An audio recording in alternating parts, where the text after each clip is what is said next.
So we'll go back and forth. So we met on a Friday night. No, Saturday night.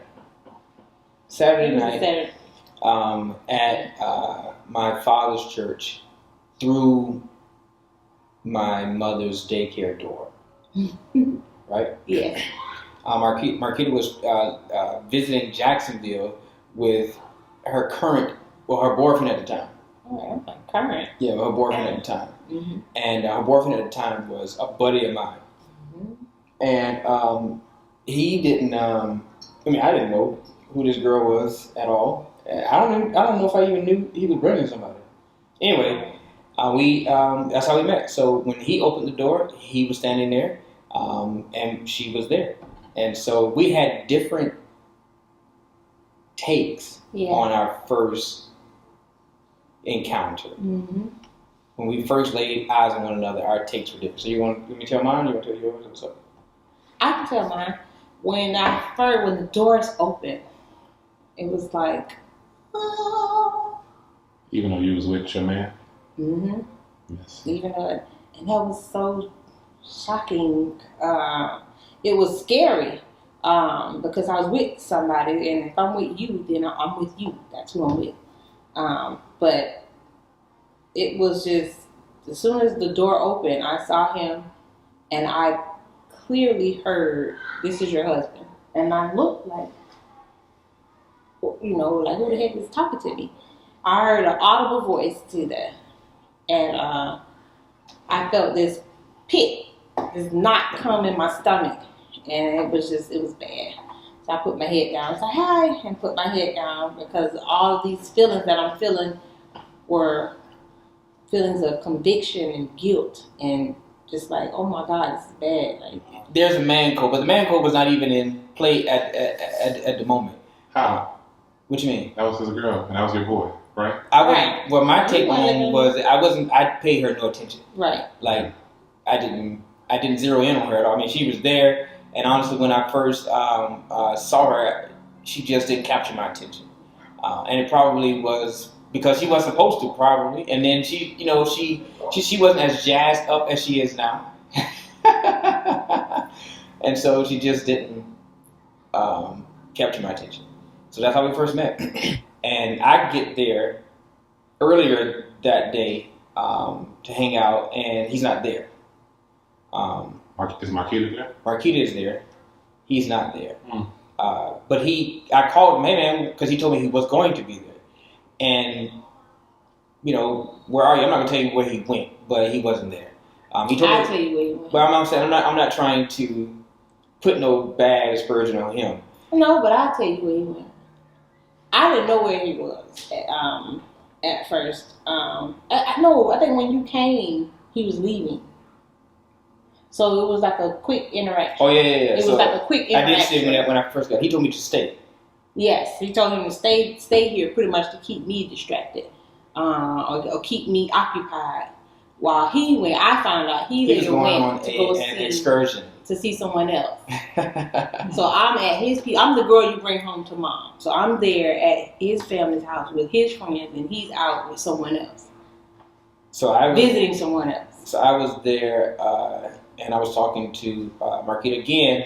So I had no idea at this time she's completely smitten by me. I don't know that. I'm just hanging out talking to her, and again, I don't see her that way at the time. I just didn't. And so we're talking, and we just enjoying conversation. And then the next day was Sunday. Super Bowl Sunday. Yeah, and so we were at church, and I'm doing my thing. I was the minister of music at the time, so I'm doing the choir and da da da. And so Marquita just swears that the whole time I'm on stage that I'm staring at her and googly eyeing her and all that. And I'm like, girl, I'm paying no attention. That's what he's saying. I was not. I'm like, this dude. There's hundreds of people in there. So he's up on stage directing the choir, doing his thing, and I'm like, every time he turns around, if I'm looking at my nails, I look up it's like he's looking directly at me. I was like, oh my! I guess you know that feeling like when the preacher you start to feel guilty. So it could be me feeling. That's what I'm thinking. It's me feeling guilty, and I'm like, no, hell no. Though he's looking at me. This boy's looking at me. Then when he finishes directing, he comes and sits directly where I always sit. I don't know nothing about that. I know he sits directly in front of me, and he's like this because the stage is pretty big, but it's kind of the church is wide, so the stage is like here. And the pews are straight, right? So but it's the not pulpit is there, right. So I'm turned towards that way. And he's like, if this is me, this is him, and like okay. And so he looks this way, then he looks back, then he looks this way, and he guess talking with us. Next to her is my boy. So right. I think because her and I would not having an interaction then. I was talking to him. And I think because whatever she was having in her mind, she was just nervous. You know how you be nervous because he's sitting next to me, he's sitting in front of me, that type of thing. Mm-hmm. Anyway. So it's like, don't engage me, please. Don't engage me, don't look at me, don't engage me. And I'm like, don't engage him, don't look at him. It just kept happening. So that's how we met. So when I met her in 2004, she was all the way up until maybe November. Met you there January. We met a couple of times. He brought you back up a couple of times, mm-hmm. And then I guess they broke up around August or so, mm-hmm. right? Was that right? Mm-hmm. And so we broke up in May. I stopped talking to him like for good in July. She calls me, and I called him, and he was on a whole list of people to call. There was a whole bunch going on. I had to let people know, don't call my phone looking for this person. He didn't have a phone. So he was using my phone. Yeah, I was one of them type of chicks. So, hey, don't call my phone anymore. I'm not with him, blah, blah, blah. He was on the list of people that were in my phone. And I called him and told him don't call. And I called him, and it just started spilling everything. So prior to that, Marquita would call me when she had an issue with him. Mm-hmm. And because according to Marquita, there was only a few, which is true, only a few people he would actually listen to. I was one of the ones he listened to.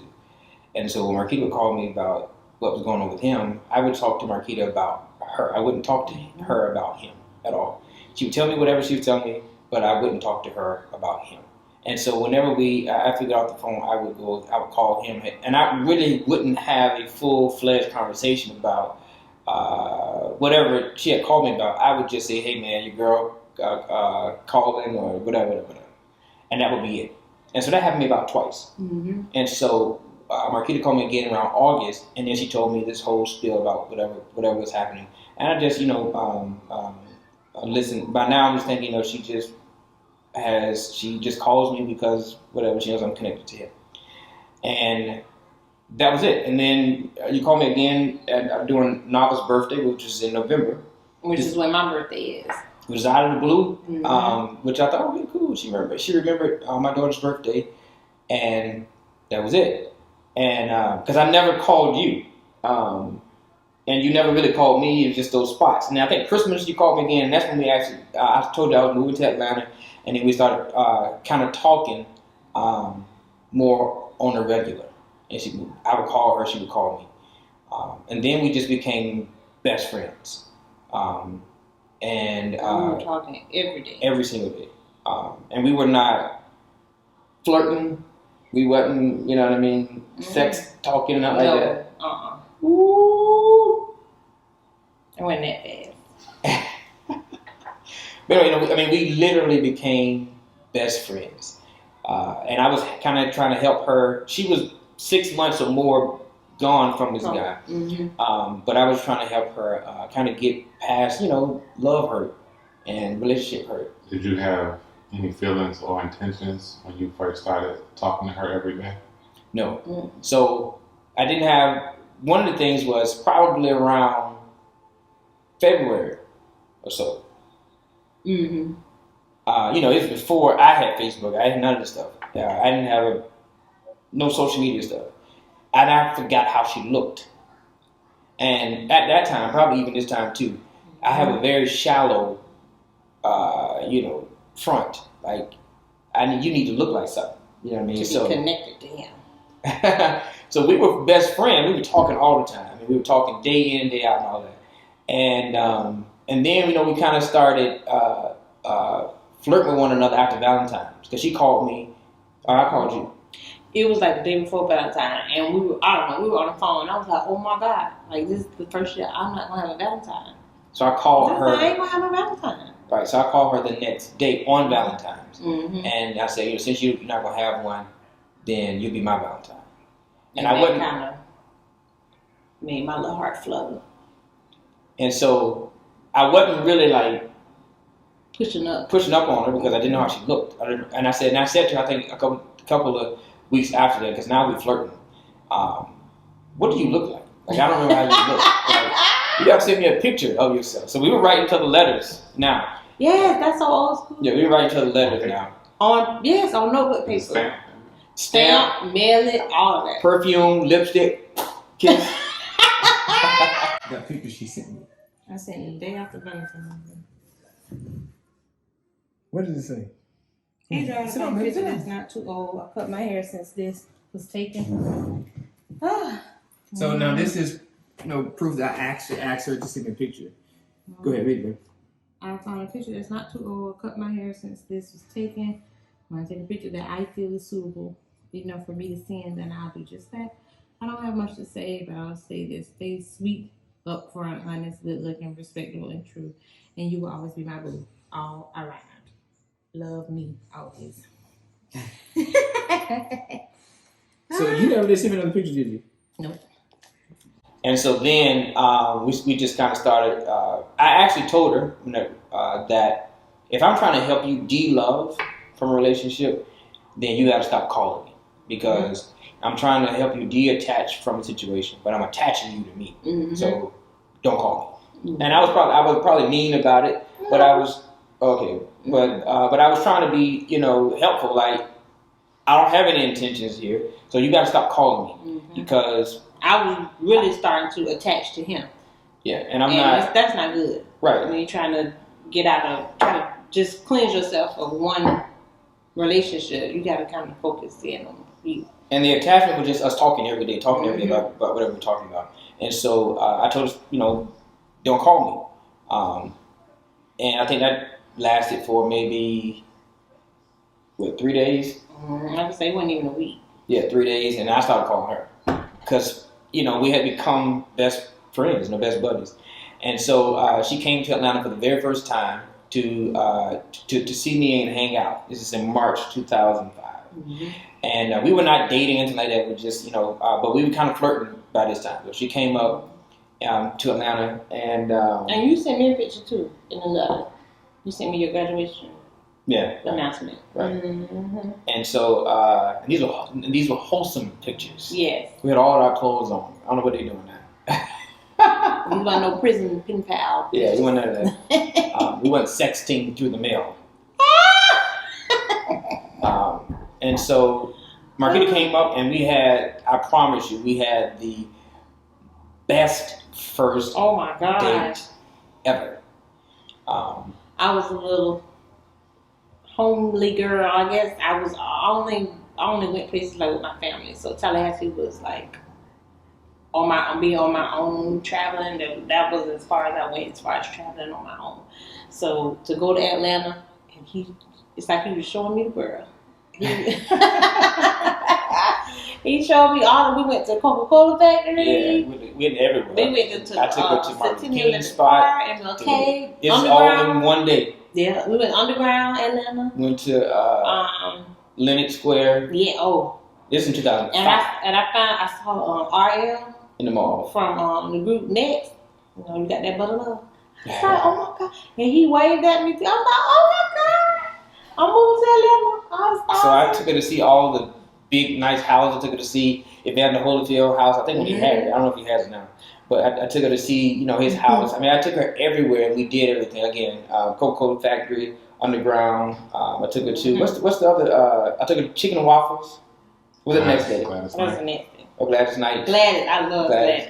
So I took her everywhere, and to Bible study, all in the same night. Yeah, and then to a Bible study. Oh God, that Bible study was weird. Yeah, because it was at somebody in college again, and we was at his Trying Jared's to preach. house. Like, I don't know if he stayed the whole time. No, we I left. think we left. I'm like, oh my God, my head is well, my first day, this is what he sent to me. So is this the book of our first date? Mm-hmm. Okay. Some of them. Look, economy in. So you see hers was